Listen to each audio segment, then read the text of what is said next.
What's up, guys? Thanks for tuning into the channel. Joe at Odyssey Off-Road here. As you see, got my son's Honda 250X, TRX 250X to be exact. And we're on a little trail here in Arizona, not far from where I live. And I figured, let me take this thing out for a spin. And we're going to see how good this thing does for an adult rider. There's so many questions about what's the best quad for me. And a lot of people can't afford these new quads. I mean, the only ones who are making sport quads anymore are Yamaha, aside from this. And then that leaves you with two other options. It's a Raptor 700, which can be very intimidating for a new rider. And a YFZ 450, which is just as intimidating in a different way. So, if you've never ridden an ATV before, you might not want to spend 10 grand to learn if you like it. You might want to spend 5 grand on something like this. And although we purchased this for my son, he rides it. It's a good machine for an adult too, and I'm going to show you that here on this trail. So, as you'll see, I have it in gear. The neutral light is off, and you'll see it didn't stall. Sport clutch. So great for people learning how to use a clutch. Now you can use it as a clutch like I just did.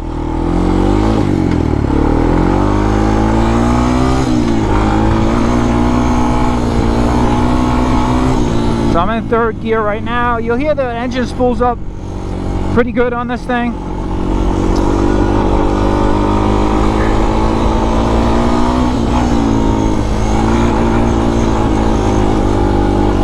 You're not going to get anything fancy.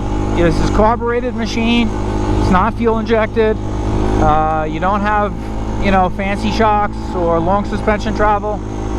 But what you do get is a pretty bulletproof platform. And I'm in fourth gear here right now, not really going that fast, but 1 through 3 does rev out pretty quick. So I can kind of see what my son was saying. I had him out on the trail with me a few weeks ago, and when we came to a stop, I checked and he was in fourth gear following me, and I didn't think I was going that fast. I was barely touching third on the Raptor, and he said, well, Dad, that's what felt right to me. And sounded good on the, so I said okay, and I can see what he means. It kind of does rev out pretty quick in third. So if you're kind of cruising on a trail here like this, fourth gear is actually pretty good. It's still got plenty of giddy up to get you up the hills. And with a quad like this, so again, it's carbureted, no fancy shocks. 250cc, you got a 5-speed tranny with reverse. You have to use the clutch to put it into gear when you're shifting between gears. So once you're in first gear and you take off, I can come to a stop right now and not pull in the clutch and it won't stall. It's kind of like a Recluse clutch works on, guys put them on their race quads when they do the GNCC stuff, so that, you get less stalling and all that, but it kind of works like that. Honda calls it a sport clutch, so that's basically how that operates. Won't allow it to stall, kind of disengages on its own when you come to a stop, and when you give it the gas, it re-engages itself. But if you want to shift between gears, you cannot do that without pulling in a clutch. So right now I'm in fourth. I want to go down to third. I need to pull that in. And this is a fun trail, a lot of ups and downs, windy turns, soft sand, hard pack. It's really fun little trail. Figured it'd be perfect to take this thing on and test it out. One thing I will say is the recommended tire pressure on this quad from the factory, the little badge that's on the fender, calls for a ridiculously low amount of air pressure. Which if you're going to ride out here in Arizona on these trails, you'll see this cactus everywhere. Sometimes there'll be pieces in the trail and you'll pick some up in your tire, or there will be a lot of rocks and sharp rocks out of nowhere, and you're going to get pinch flats with the low. It recommends, I think, 2.9 in the rear tires and 4.4 in the fronts. That is just way too low. I have the fronts at 5.5 and the rear's at 5. And although you may be a little bit bouncy, these stock tires are only like, you know, soft sidewall 2-ply tires. You're gonna get flats running in a rough terrain with that low air pressure. Now if you're cruising around on a field on a farm, maybe fine, but out in the wild, last thing you want to have is get a flat and have to limp it home, or not be able to fix it because you slice the tire on a rock because you got a pinch flat. You see all the cactus there, so I'm talking about you pick that stuff up, it goes right into the tire.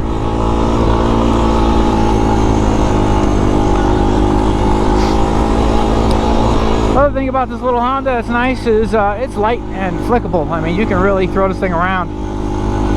It's not going to throw you around as an adult. So if you're a new rider learning how to ride, or if you just want to get something that you can cruise around with your kids, your kids ride quads or dirt bikes or something, you just want to get something, you know, mom or dad, this is perfect. I mean, I will venture to say that if you are tight on money and you really even know how to ride, like, I mean, I've been riding quads my whole life. As you guys follow the channel, you know we have this is the 5th, this is one of 5 ATVs we have. The other being, we have 2 4x4s, a Renegade 1000, a Scrambler 1000, and then I have my Raptor 700R.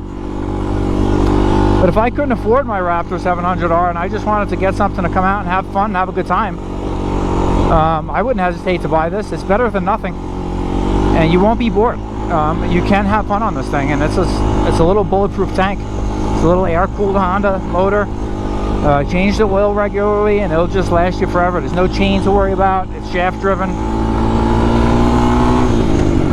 and you can have a good old time on this thing for many hours.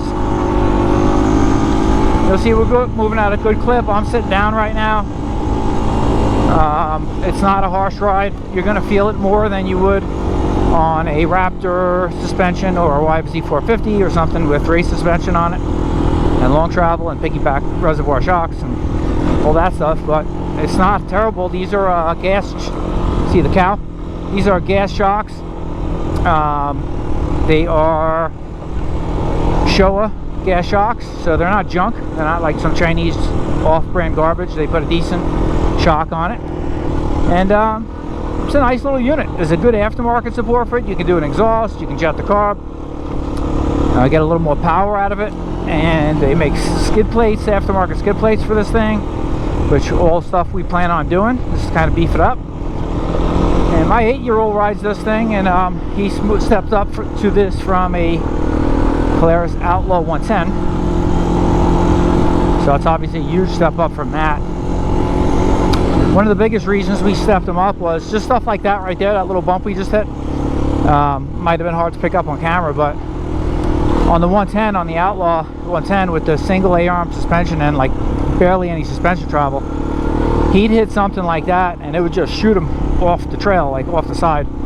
It would project him over, or he'd bounce off it. Where this, well, again, not crazy high-tech suspension, has a much more conforming and forgiving ride. And I took him down this exact same trail, and when we got off, I said, "What did you think difference between this and your old 110?" And he said, "It's way more comfortable, Dad." So, and it is. I mean, and versatile. Obviously, I'm 165 pound, 5'7" adult, and I'm riding it no problem. Doesn't feel small. I don't feel squished on it. If you're a bigger guy, you know, 6 foot, 200 pounds, then probably be pushing the limits or feel a little cramped on this thing for sure. But this thing is she's a little ripper. In the 3rd gear again right now, and it just scoots over this rough terrain here with ease, pretty much. You'll see I got the front end up there. Very easy to get the front end up on this quad, more so than even on my Raptor. I get the front end up on this thing easier than my Raptor, because you see this is all dry terrain here. It's kind of slippery terrain. It's like a lot of hard pack with soft silty sand on top, and it's hard to get traction. So this little motor with the really short wheelbase like this, man, you can get the front end like real easy. Where in the Raptor, it's just got a longer wheelbase and just blows the tires off as soon as you touch the gas. Yeah, this thing's a lot of fun. I would have no hesitation to ride this thing if I could not afford my Raptor, because I just got to get out and ride and have fun and have some type of escape. And this is fine for this does what you want it to do. You don't have to be super competitive, and drop it down to 3, 2.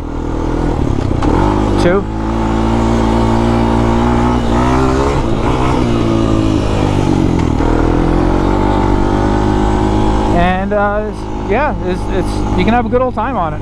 It's got a choke for cold days. I started this morning, not this morning, but a little while ago when I left this afternoon right now. And I say this morning because I've actually been riding all day. I was riding my dirt bike before this. And this is actually a nice little break from the dirt bike. I'm just learning how to ride a dirt bike, so that's been quite the slow process, learning how to go from 4 wheels to 2, but I got other videos out on that. But yeah, this thing started right up, and that's mainly because I did rejet the carburetor when I first bought it home.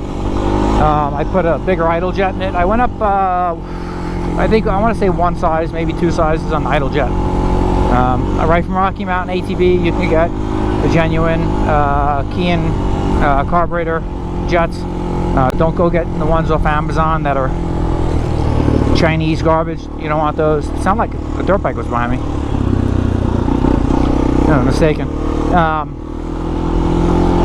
You don't want those because they don't really run true to size. I got the genuine jets from Rocky Mountain ATV. It's like $5-6 for a jet. It's really easy to install, and these things are a little cold-blooded from the factory, and that's because of the government. You know, they got to keep them running lean and green to keep you know, keep Uncle Sam happy and off their back, so they can still keep making this thing. So it comes from the factory very lean and cold start. It doesn't like starting cold. So I put the bigger idle jet in it, and that helped tremendously. So if you have one of these already, give that a whirl, and that will greatly help you with your starting. So like I said before, no chain in the back, shaft drive. So what that means is you have like a rear differential on this, which we'll get off before the end of the video, and I'll walk around, show you as quick. So you just need to change your engine oil. There's no oil filter. Just drop the oil, refill it, fresh oil, and you're done.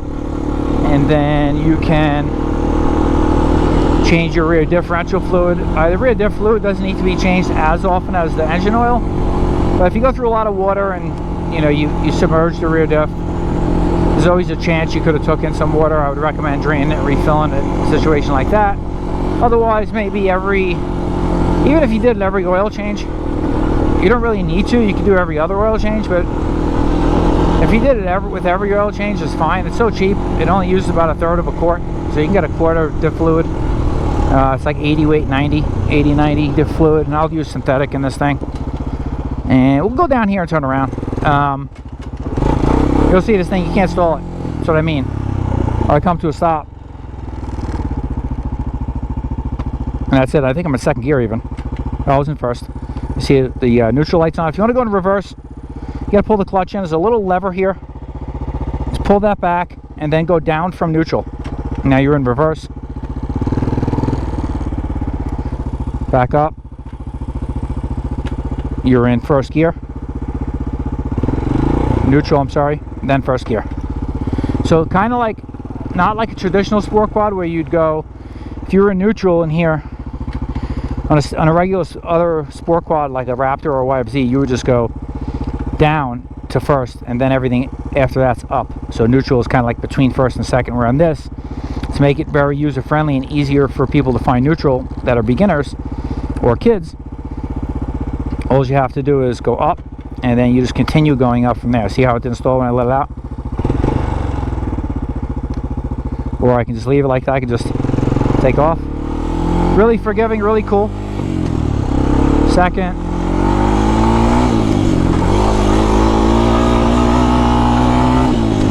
Third.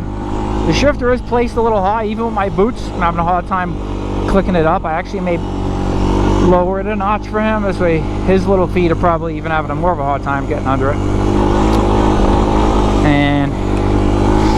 But yeah, man, this thing boogies. See, I'm scooting over this stuff here. All this rock. I haven't bottomed the suspension out once on any of this stuff. It's really good. It's a really nice machine. I'm super happy with it. I'm super glad that we bought it for my son.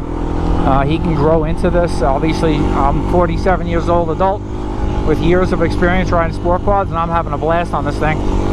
So him being 8 years old, this thing will last him for years and years and years. Until maybe he's an adult and he decides he wants to buy himself something, you know, like Dad's got maybe, or who knows, maybe by that point Dad'll be too old to ride the Raptor 700. He can take that thing, but maybe we'll have to switch at that point, right? Probably closing in on 60, and it'll be 18, 19, 20, and maybe we'll have to switch. But I just kid. I plan on riding that Raptor forever, if I can, as long as my body allows it. And but yeah, he can grow into this thing when he's ready for a little more power. We'll jet the carb, do the exhaust, get a little bit more ponies that way. And you see a nice little descent here, and then up with some rock. So let's downshift it and see how it does. Stay sitting down on this one.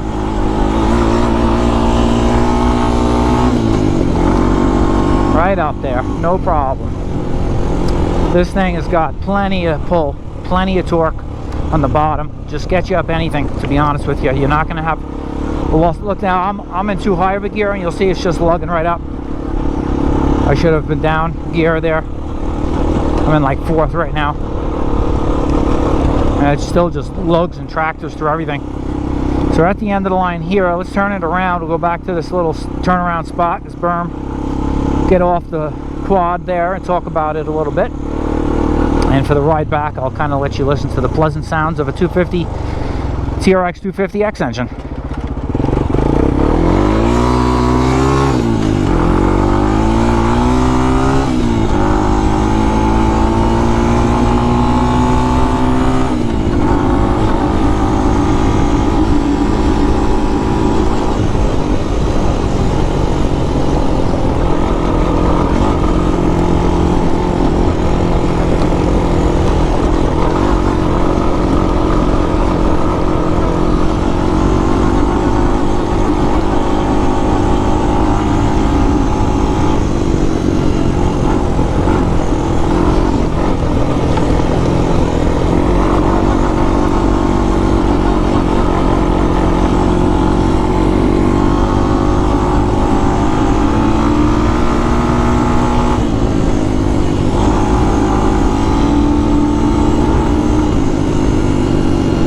One thing you'll notice when you get fast on hardpack is these tires howl.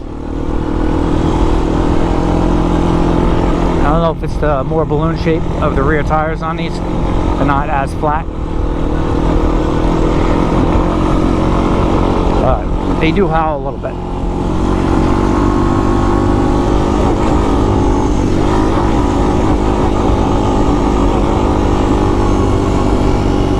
Even the foot pegs with my motocross boots on are actually pretty good grip. No complaints. You get quite a bit of bite on the boots.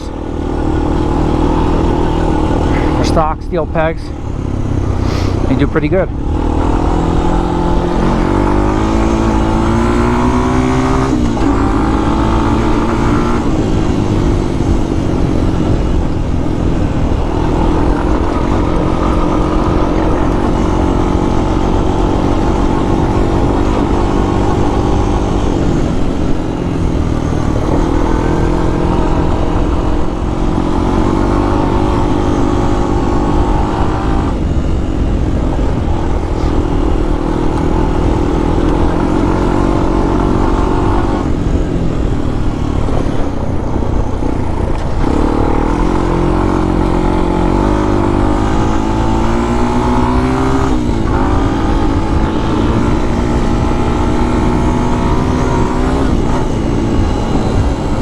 only catches air real quick. Just in those little down and ups, those little dips. It'll pop out the other side. You'll get some air under your tires without even trying. Fun little machine.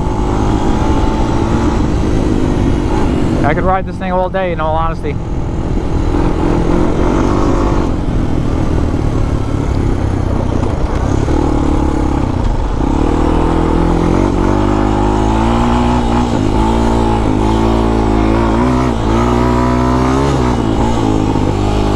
Side hill this a little bit.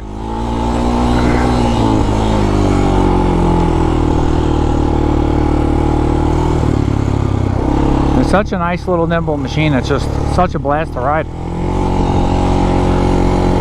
Don't underestimate it.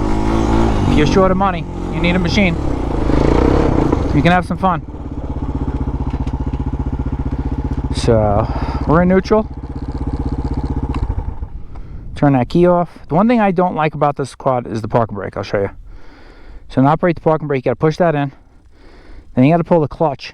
And when you pull the clutch in, it's pulling the brake lever, but you got to pull it really hard far back to get this lever up over that little thing to hold it.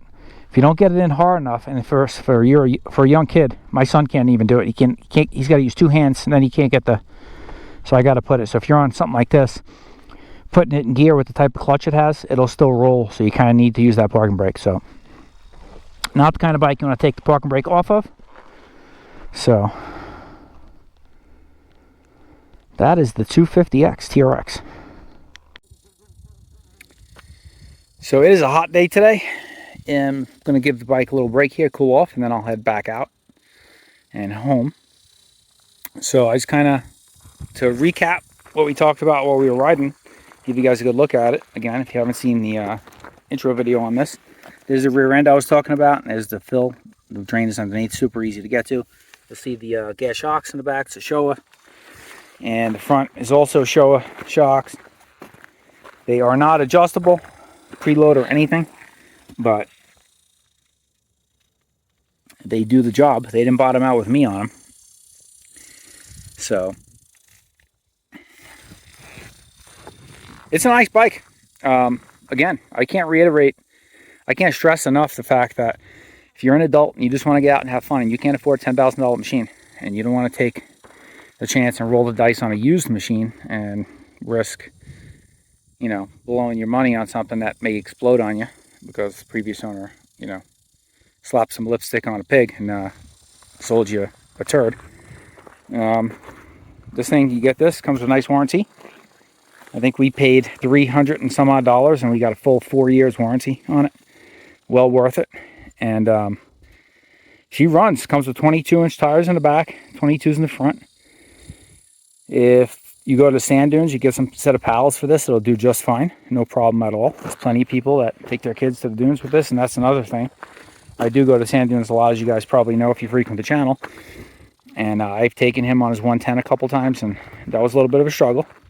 But this will be awesome for him. I'm going to get him some sand paddles for the rear during the off season, and I look forward to taking him there starting October, this next upcoming dune season, and getting him some rides out there on this thing. He's doing pretty good on it. He's just got to learn when to downshift. He kind of, once he gets up to the gear he needs to be into cruise, he kind of stays in that for a while, and he doesn't downshift and turns. He forgets to, I think. Part of it's laziness, part of it's forgetfulness, not having to remember to do it. And then he'll come to a stop, we'll take a break, he'll downshift to neutral, and then we'll go and he'll take back off again and work goes way up through the gears and kind of stay in third or fourth gear. So kind of been working on him, working with him on downshifting and stressing the importance of it. As you can see, it's not going to stall and it'll make it up most stuff, even if you don't downshift, but you're not keeping the engine where it needs to be for the most power on tap with your thumb if you're in too high a gear. So again, if you're an adult looking for one of these and you just want to get out and ride, have fun with your kids, it's fine. If you just want to get out and do some trail riding and you don't want to spend big money on the big ones, I don't blame you. If it was me and I was in a situation where I could not afford a $10,000 Raptor, I would buy this without hesitation and have loads of fun on. I'm having plenty of fun out here today. Coming through here, just getting out and being in nature, mountains around you, and nice and quiet, away from people. That's the goal with off-roading. That's for me anyway. That's why I enjoy it. And all you need is something to get you there and back, and this is going to be reliable. It'll do it for you, and you'll have fun doing it, and you'll have fun riding it. You can upgrade it. Elka makes shocks for this. You can upgrade to Elka shocks down the road. So I mean, you can spend the initial money, $5 grand, and upgrade it as you go as well. And better suspension will enable you to drive faster than adding more power to the motor. That's a fact with any machine that a lot of people make the mistake, especially in the Raptor community and stuff like that. Everybody adds more power to the Raptor, which already has a ton of power, and the suspension stock suspension barely can handle the power of a stock Raptor. And you go ahead more and more and more power, you can't even utilize all that.